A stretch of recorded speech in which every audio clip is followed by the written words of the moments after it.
So now from here, we need to lay out our stitching. One of two ways that you can do that. One of two tools that you can use. Both of them I suggest you have in your arsenal. I usually go just shy of 1/4 inch for my stitching. Excuse me. And you can lay it out with your dividers, just like so. Or you have your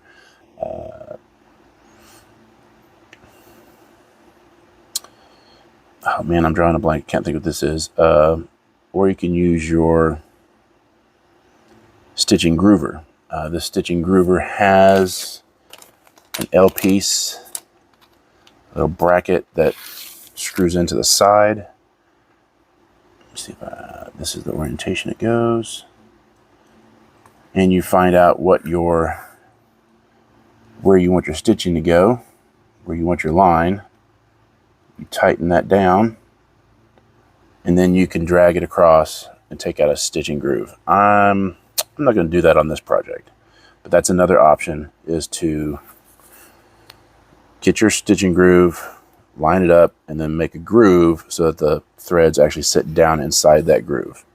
I'm not going to do that on this project though.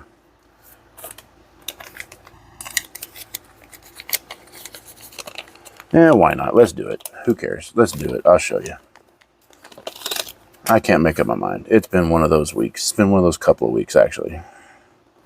So I'll make sure I got my guide set where I want it. I'm going to tighten that down, and then I'm going to take a groove out of this material.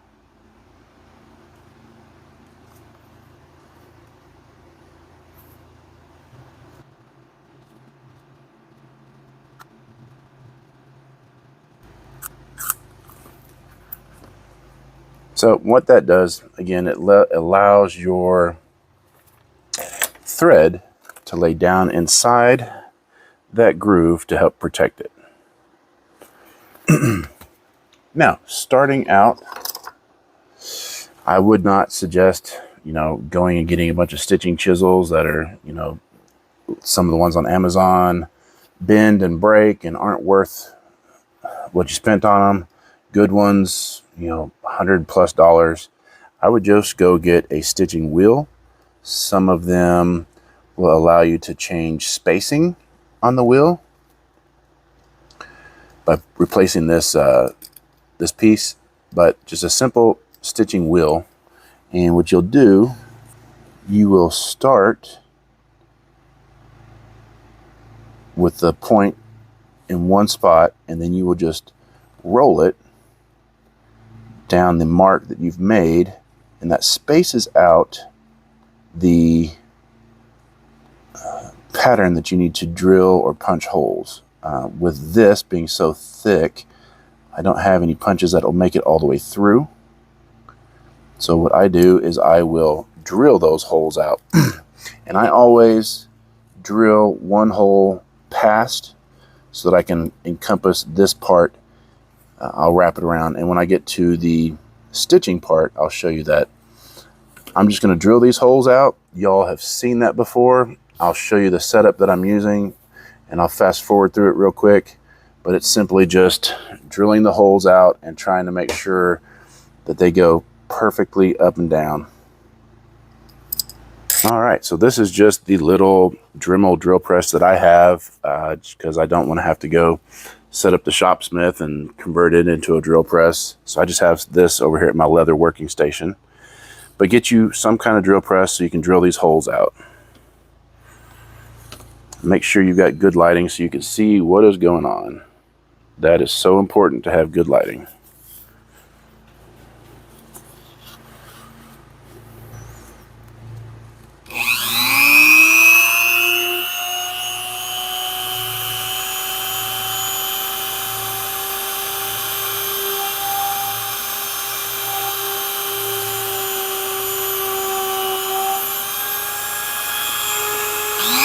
Take your time.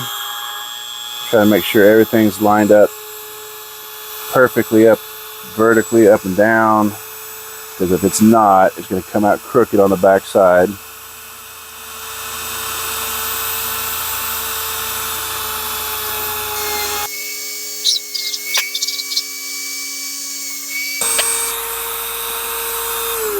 Well, y'all see what I'm doing.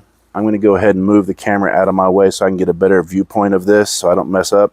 But this is what I'm talking about. Just drill your holes and you'll be ready for stitching. Okay, we are getting on to the part where I'm going to go ahead and stitch this up. The needles that I use are John James saddle harness needles. I use 004 because it pairs up nicely with the thread that I use. I use Ritza Tiger thread. It's already pre-waxed. It's very good thread.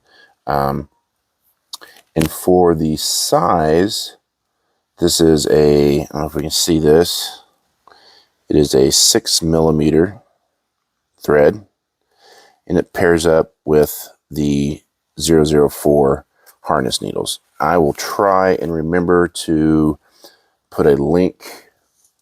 I think, was it Buckle Guy or Rocky Mountain, one of those two, they have a chart that shows what thread diameter goes with what needles. Starting out, it's tricky to know how much thread that you're going to need for the thickness of leather that you're going through. So starting out, just, you know, go over with it. I think this is going to be like 9 to 10 times the length. And if you have extra, I would much rather have extra than have too little, because you have too little, you're trying to fight getting the needles back through. Just leave yourself extra. Thread's not that expensive. So there's 1 times the length, 2 times the length, 3 times the length, and I'm just going to go all the way to 10 times the length. There's 5. I'm just going to double that up to give me 10 times the length. I'll go ahead and snip that. Okay. Now to thread your needles, pretty simple process. Just come in here and get a diagonal cut on your thread.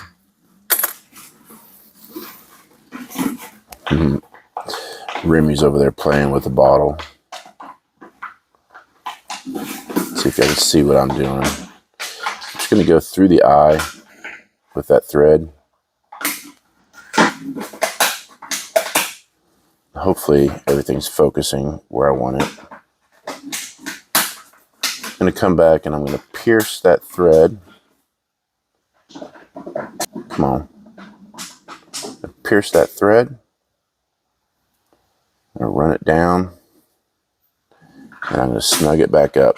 And that's not going to go anywhere. I'm going to do that to both ends. And then we'll get to sewing this up. And I'm just going to use a simple saddle stitch.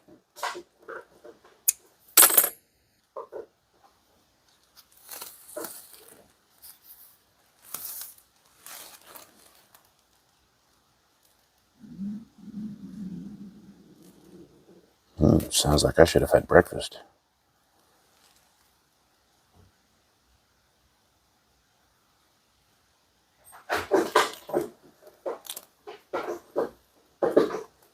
All right. So I started beneath my welt. Another tool that you're most likely going to need when stitching through such thick leather is some kind of pliers. And when I start out, I want to make sure that both of my ends are even, or relatively even.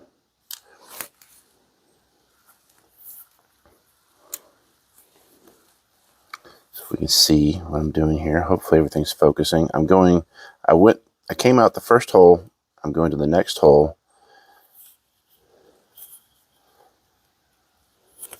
I said you're going to need these pliers.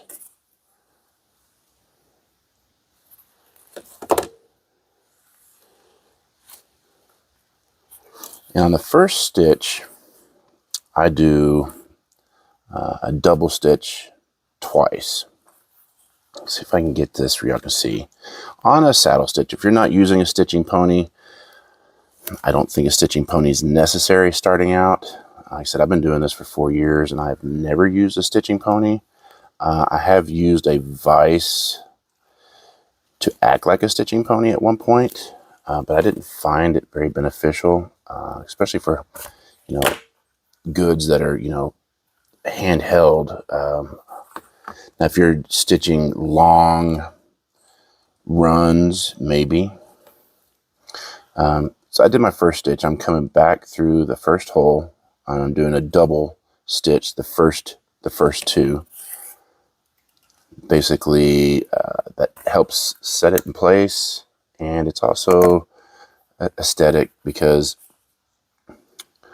the very last stitch I'm going to do a double stitch, so it matches up. Going back through, if y'all can see, it's so hard to do this sometimes, so y'all can see what I'm doing. And don't force.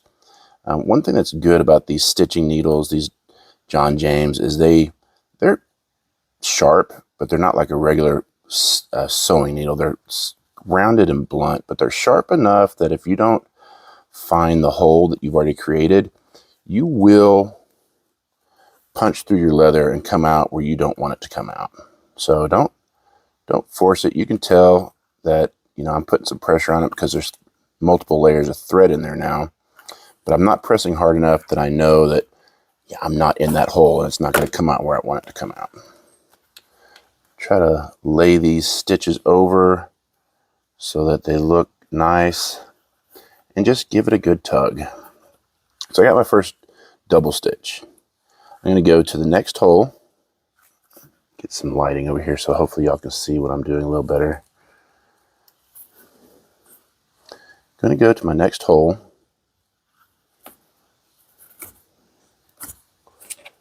and just pull that through. And this is where we're going to go ahead and just do that saddle stitch over and over and over again. So this leading thread, I'm going to throw it over my finger and I'm going to hold it down. It does two things for you. It holds this thread out of the way so that you don't pierce it as you're coming back through that hole with your next needle. And it helps keep tension on that. The most important thing, in my opinion, getting a nice stitch is having constant tension. So like when I'm tugging, I'm not tugging harder here than I did the first time. And I'm going to tug roughly the same, in my mind, calibrated, whatever it is, tension all the way down this line. So I'm going to the next hole, put my needle through, and give that a little tug, hold it out of the way with my finger. If y'all can see that. I'm holding it out of the way with my finger. And I'm going to go back through that same hole with the thread that's behind.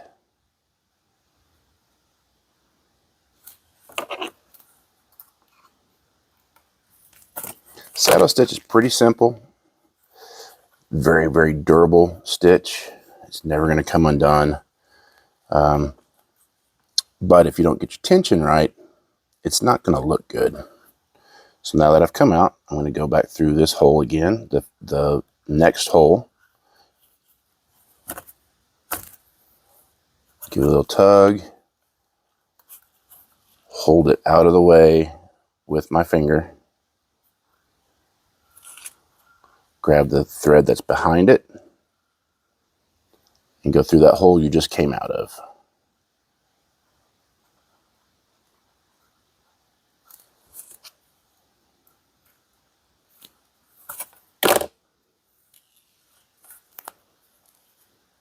give it a tug. And just repeat that. Go to the next hole, pull it out, give it a tug, hold it out of the way, laying it down with your finger. Let me see, y'all can see what I'm doing. I'm holding that down with my finger, taking the back thread and going through that hole that I just came out of. And that completes a stitch. Give it a tug, go to the next hole and just repeat that. This is most likely the same stitch that I'm going to do when I get to this portion. And of course, I had to do this tutorial on a very tricky mask. I'm most likely going to do the same stitch because folding that over and getting it measured correctly has been tricky. This isn't the first mask of this kind that I've done. I think this is like the 4th one. And every time, because I've tried to do different stitches, getting that butted up to do a different stitch has been difficult. So I think I'm just going to do something different this time and make sure that everything looks nice. And I'll just finish it off with a simple saddle stitch. Again, just going through the holes, making sure my tension's good.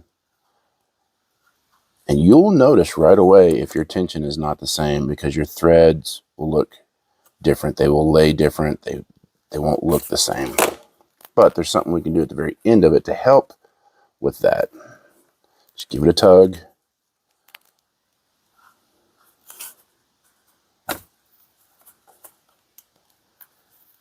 And hold that thread over.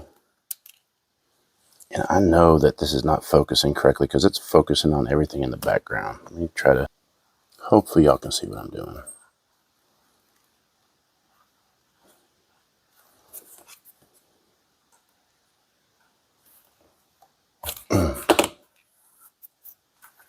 Give it a tug. Go through that same hole, or that next hole. And you're just going to continue that until you get to the very end. And when I get to the end, I'll show you how I finish it off with a double stitch or a back stitch. All right, so I have come to the very end. And what I'm going to do is a back stitch. I'm going to back stitch at least twice. It's going to help hold these threads down in place. I'm going to go through, and like I said, it's very tight because there's thread in that hole already. You do not want to over force it. You can tell, okay, it's sliding and it's coming out the correct hole. With time and with practice, you're going to be able to tell whether or not you're in the stitching hole that you've made, or if you're not. You don't want to push too hard and cause that to come out the leather where you don't want it, and it will. So get it started. I can tell it's sliding nice and relatively easy. I feel I'm binding up here, so I got to be careful. Yes, I'm watching here to make sure that I'm not coming out anywhere I don't want to. It is coming out the correct hole. That is one completed back stitch. If you can tell or not. I'm going to do that one more time. And if you tell, I use 10 times the length. You might want to go 11 because I'm coming up kind of close to not having enough room to fiddle with these needles. So that's depending on the thickness of leather that you're using, that's something you're going to have to practice with and figure out. And this is going to be a second completed stitch, back stitch. But I never finish a stitch on the front side of my project, I always bring it. Hello. I never get y'all squared away here. I never finish a stitch on the front side. I always bring it around to the back. Oh, because I don't want that burn thread to be on the front side. And I'm just going to jump back here and push that back through.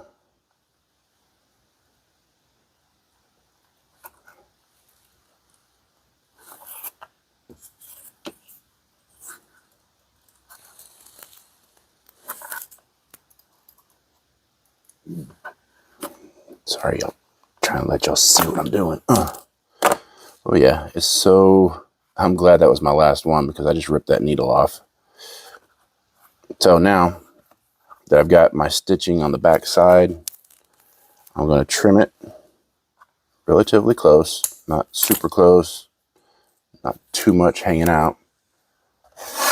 And I'm going to grab a lighter and I'm going to burn those. You can stick them back in and glue them, but you know, this works great too. So I've got just a little bit sticking up. We're going to play with some fire, burn those, tap them down. That stitching is not going to go anywhere. Now, grab your hammer again, and you're going to set that stitching line.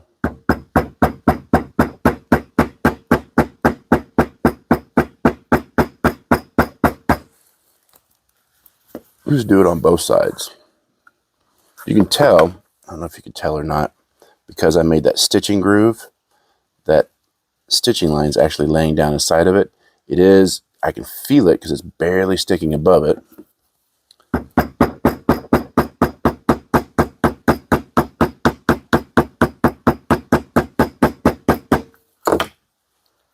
But now it's all flush and looks nice.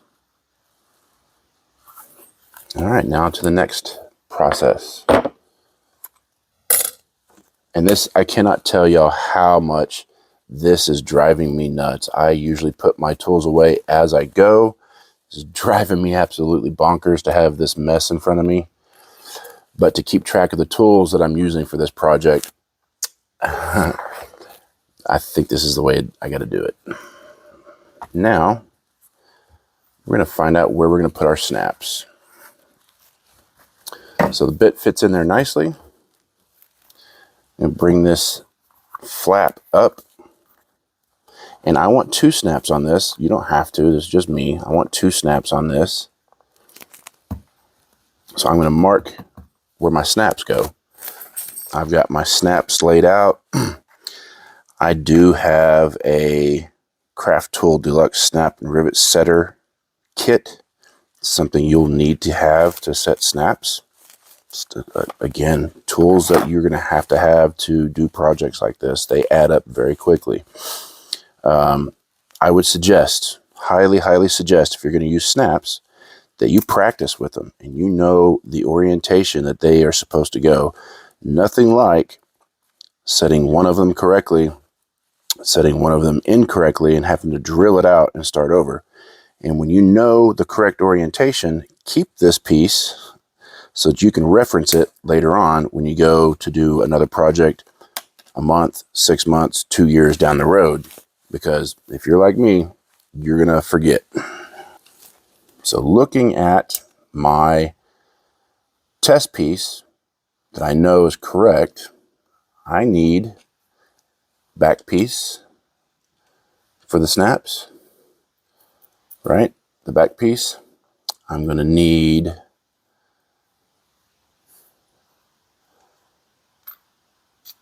the cup that the snaps fit in. And then on the top side, I have my snap top and then the pieces that fit into the cups. That's why it's very important to practice with your work and keep a reference guide so you know what you need. Now, I want to try to come over with this. I don't want to get into my mark. If you don't have a mark, it doesn't really matter. You just choose where you want to put it. I'm thinking that if I go here and here with my snaps, somewhere in this general area, I should be good to go.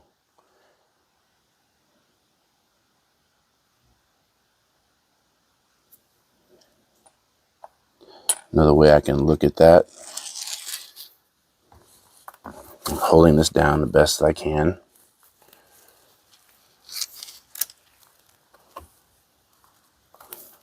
I'm just lifting that up so I can see where that goes. If I put a snap here, I'll look at what that looks like. I can actually probably come up some, which I'm going to do. I'm going to grab my awl and poke a hole all the way through to the leather behind it, so I have that reference. Okay, now I'm going to grab my other snap. I'm going to place it where I think it will look good, and then I will do the same thing. Transfer the mark over here. Punch all the way through. All right. You can tell on the back side, I know where to punch for those holes. Now, they make the rotary style punches. They work great. I'll show you. But just starting off, I would definitely suggest getting one of these, because the problem I'm going to run into here, I'm not going to have enough reach with this to get to those holes. So I'm falling short. I cannot reach those holes with this rotary. They're great for certain things, but just starting out, get you a punch set like this. This one came with, this is a Odin I got off of Amazon. It works great. Comes with this little punch pad so you can back up your project. You just punch your holes. So I'm going to find out what punch I need to go with the diameter of the snaps. That looks good. You will need some kind of Derlin hammer or something. You don't want to use a hard hammer on it. And again, you don't want to use the hammer you're using to set your stitches and your glues, because it'll mess up the hammer. So I'm just using a maul.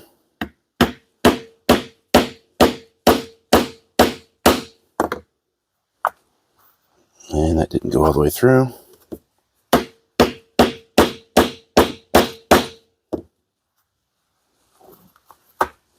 That one did.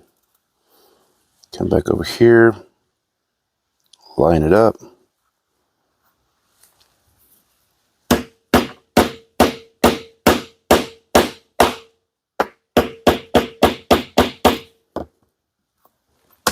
Punch your hole.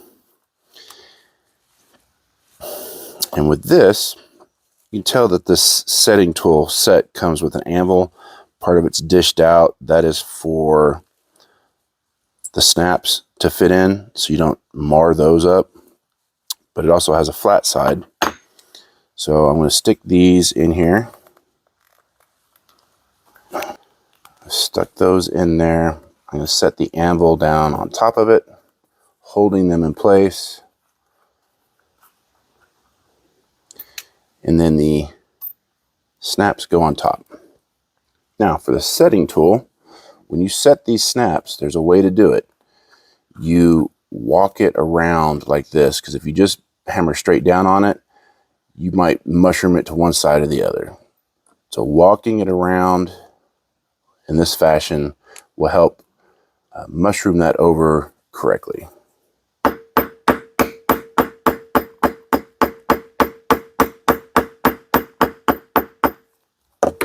Move y'all so I can do this, so y'all aren't in my way, but y'all can still see.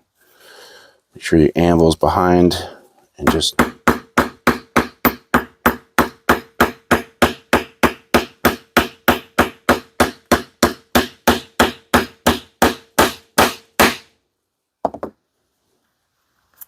test it. Oh, I dropped that other one. Doesn't feel too loose. If it's loose, give another couple whacks to set it nice. And then do the next one.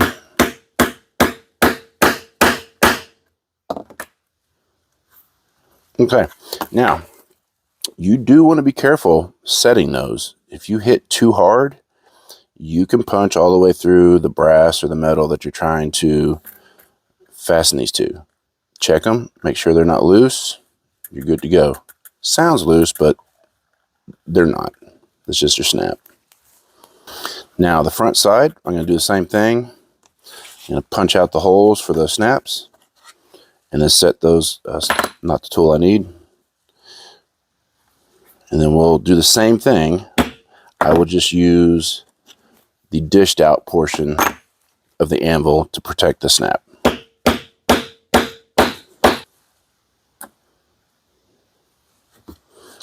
Walk it around, and the further along you get, the less you can walk it, and you can just pound it in place.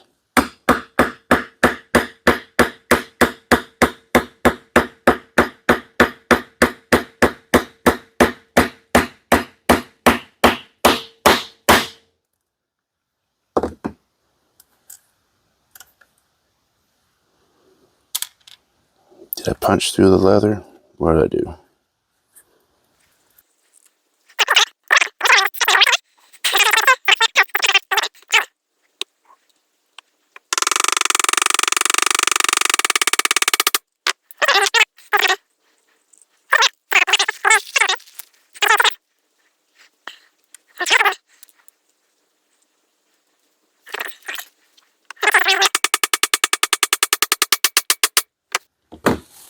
Why is this not working for me?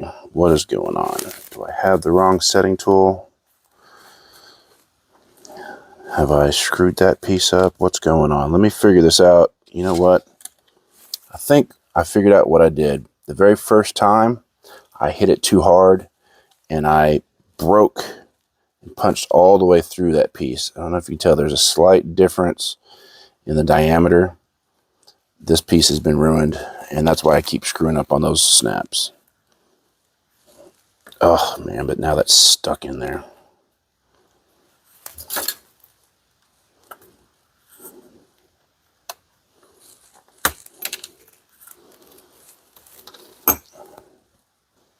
So that goes to something else that I've learned. Don't buy just the hardware you think you're going to need, because you're going to have to practice. You're going to mess up snaps. You're going to need extras.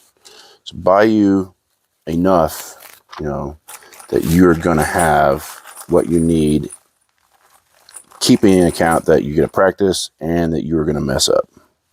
I got 2 new pieces. 2 new pieces. So let's see if we can get this to work. Maybe I'm also in the wrong dished out. I have actually never had this much difficulty trying to set a snap.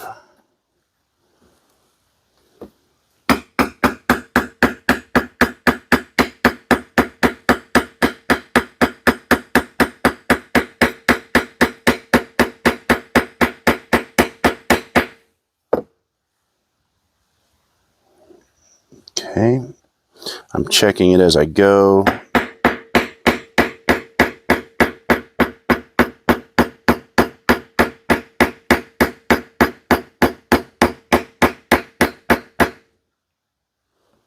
That's looking good.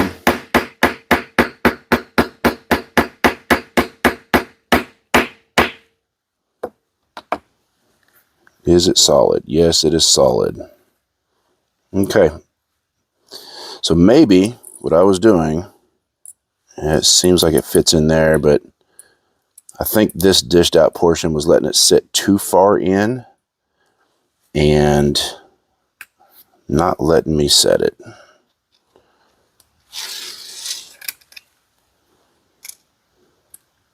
And I don't mind showing y'all that, you know, hey, I make mistakes too. Because if y'all can learn from my mistakes, saves y'all time and money, I'm all for it. Just walking that around.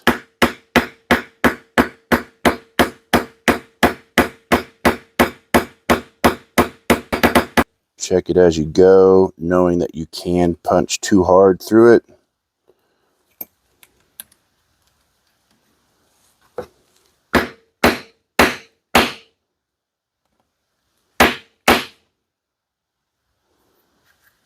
Those should be set now. Boom. So let's make sure everything's good to go. Works. Fantastic.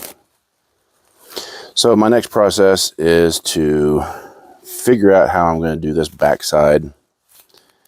It is going to be very tricky. You tell I left plenty of material so I could trim it off. But figuring out how this is going to lay over and come together has always been a tricky part for me, because if you can tell, the spike is tapered in multiple different ways. So it's not like it's an easy square, you know, cut it here and this is where it's going to be kind of deal. Even if I try to lay this over and cut it, which I've done in the past, it just doesn't seem to lay right. So I'm going to get this set up, jig it up, hold it some form or fashion so I can figure out where I want to cut this, and I'll get back with you. Hopefully we don't screw it up. Hopefully I don't screw it up. Like I said earlier, this is the 4th small fire axe mask that I've made, and I've always found this part extremely difficult. I did slightly dampen this to wet form it and found out exactly where it was going to lay. I folded this over and then marked from the back side where this edge is. You can see or not, here and here. I'm going to cut this out just oversized from that, hoping to leave enough so that I can stitch it up. This is so tricky. It's guesswork. I have not figured this portion out yet. Don't know why I chose this mask to show y'all this tutorial, but it is what it is. So let's see if we can get it done. It's a lot of trial and error. Fit it, see if it works.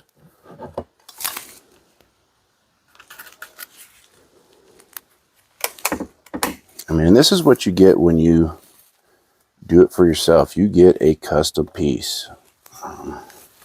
It's not some cookie cutter, one size fits all. You buy this and it's gonna fit everything you got in your inventory or on your axe rack.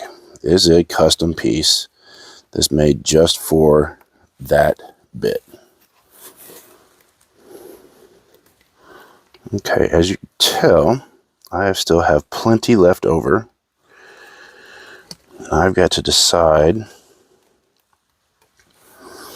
I may have to wet form this again so I can get it shaped. Trim it at least one other time to get it ready to glue up and stitch.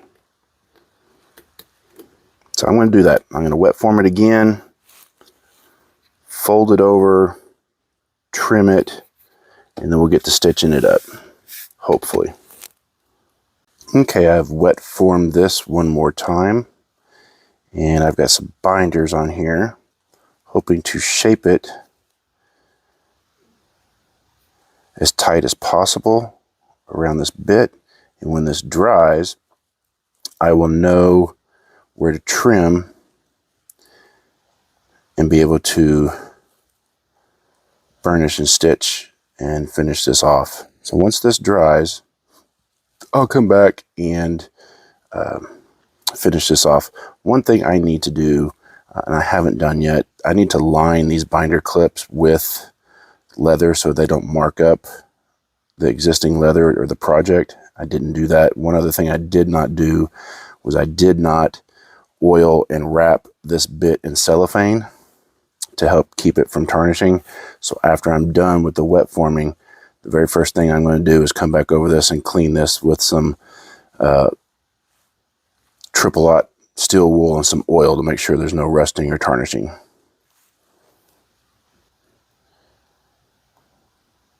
What I did was I trimmed it, stained it, and I lined out my punches and drilled it all out like you've already seen.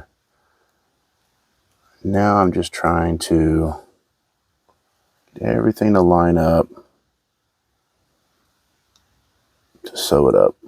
And it is just not wanting to cooperate. You'll run into this. I'm already 4 hours into this project. Open that hole back up. Because this isn't glued, see, all I had to do was open that hole back up and it went right through. Don't force it. There's a hole there. You will find it. Just listen to what you've always been told. Find the hole.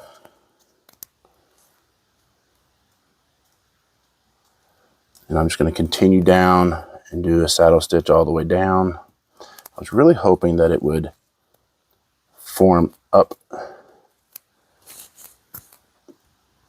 and make a ridge, but as it's drying, like I said, as it's drying, I think it's shrinking on me. I don't have as much material. I'm contemplating coming over, but I don't know if I left enough thread. We're about to find out. And doing so, extremely durable, because I'm going to have basically not a double stitch, but a quadruple stitch all the way around it. Don't force it. Find that hole. This is not a typical stitch. I don't even know if this is called a certain stitch. I'm just trying to get this sewn up so I know it won't go anywhere. And difficult in this orientation. Come on.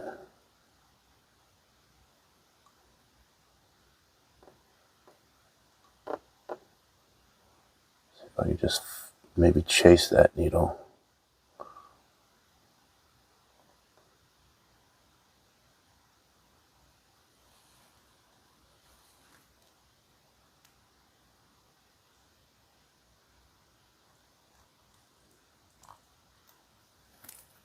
Well, oh.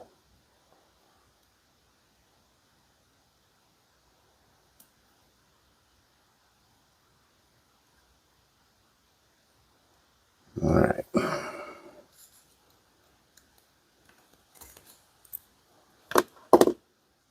Honestly, don't know how this is going to look as an end result, but it's definitely going to hold. Y'all bear with me. I'm going to try to get this to where y'all can see what I'm doing. I know it's really difficult. It's hard for me to even see what I'm doing. Basically, I'm just doing your saddle stitch and then coming over the top.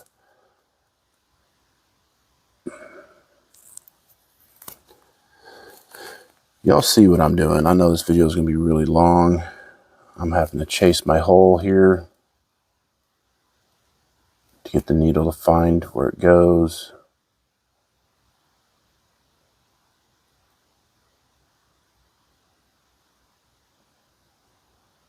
It's going to be very, very time consuming. I'm not going to make y'all watch all of this, but y'all see what I'm doing. I'll show you what the end result looks like when I'm done. But that's what this craft is about, is learning, trying new things, making mistakes, learning from those mistakes, and building upon them and to make yourself better. Yet this is going to take forever. So I will get back with y'all when I'm done. I got started, did about 3 of them, so I know it would hold in place. I went ahead and took the bit out to see if that would make things a little easier, and it is.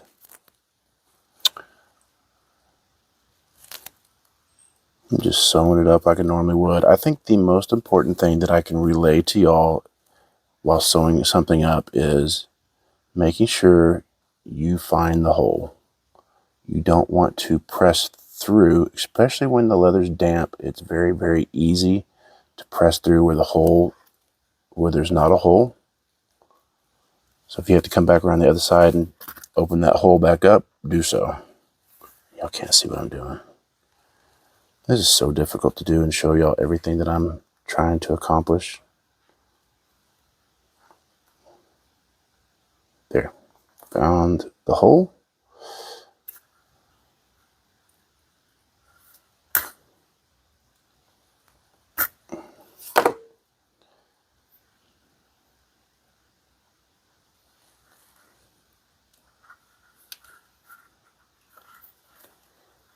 So just want to let y'all know that I did take the bit out to start hand stitching this. It's coming together a little easier, but it is very difficult for me to do with y'all behind the camera in this orientation.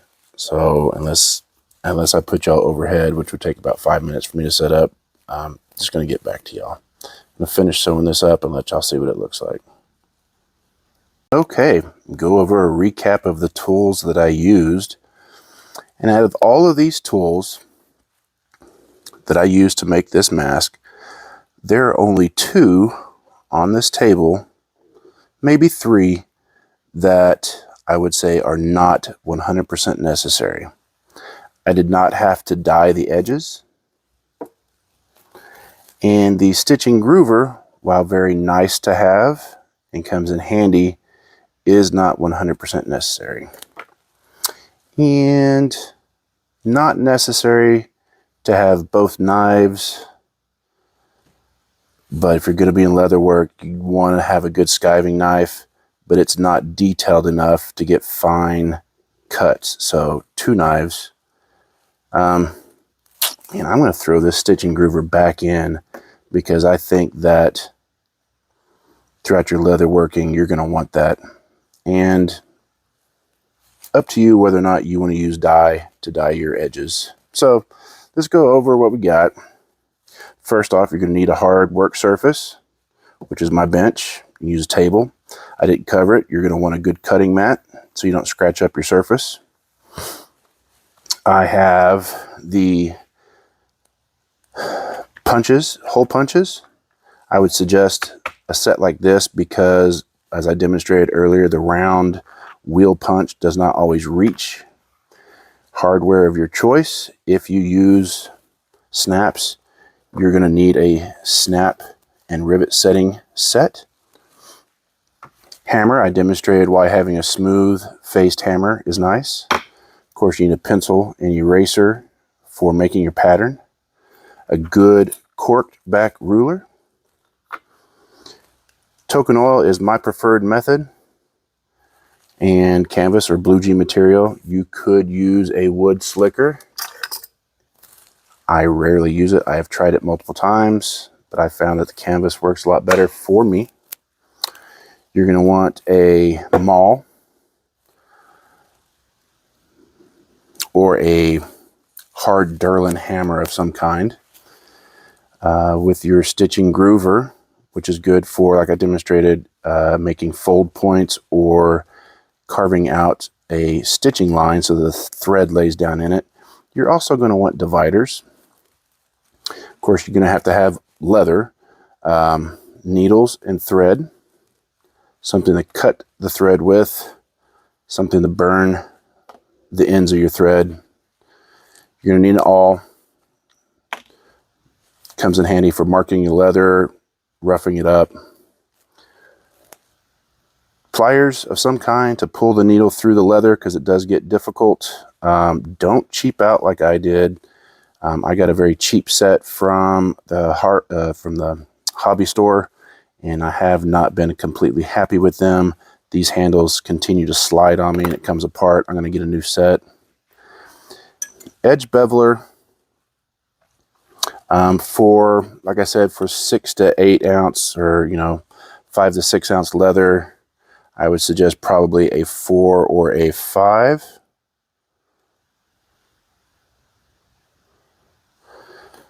And a stitching wheel, so that you can mark where your holes go. You can get punches, but if you're only going to be doing leather axe masks, I have found that every punch set that I have ever bought does not punch all the way through. I always have to drill my holes. Glue, to glue everything up. Okay, not needed, but very handy and very cheap. Just a boot brush to clean up your workstation. Those are the tools that I use to make that leather mask. It's a lot of tools, and I would say that this is bare minimum. I still have all kinds of stuff in here, all kinds of tools over here, tools in here, tools down here, and I've got drawers full of tools here. Look, there's Remy. Everybody that's saying, why don't you put Remy in the video? Hey, he's there. There he is. Got a video coming up for him specifically here in the next 4 or 5 videos, something like that. So how did the bus axe mask turn out? It turned out all right. I wasn't too sure about how the stitching was going to work out. It's not the prettiest thing.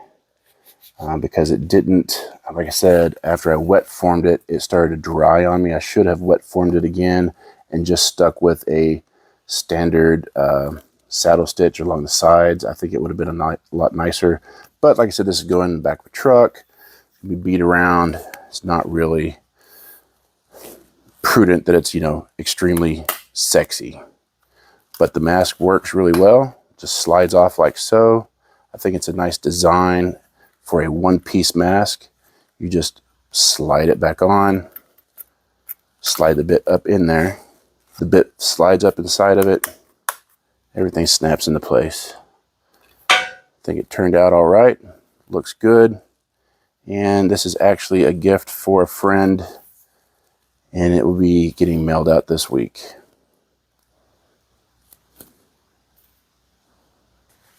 Truly appreciate y'all tuning into the videos, trying to make educational videos, demonstrative videos to help all of y'all. Making them short and covering everything isn't always an easy task, but I'm going to do my best in the editing process to make them as short and cover everything as possible. Thank y'all again for tuning in. Remember, I am doing the axe giveaway when I hit 1,000 followers. I'm going to do a special video on that coming up here soon, because I've gone back to YouTube to see if I can look at who is following.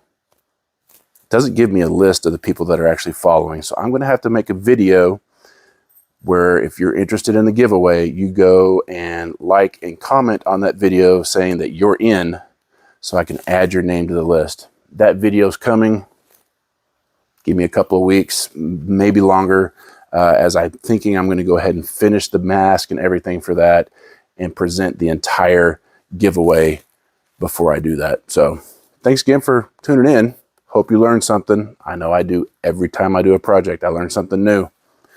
Get out there, save something from being forgotten, and live a big life.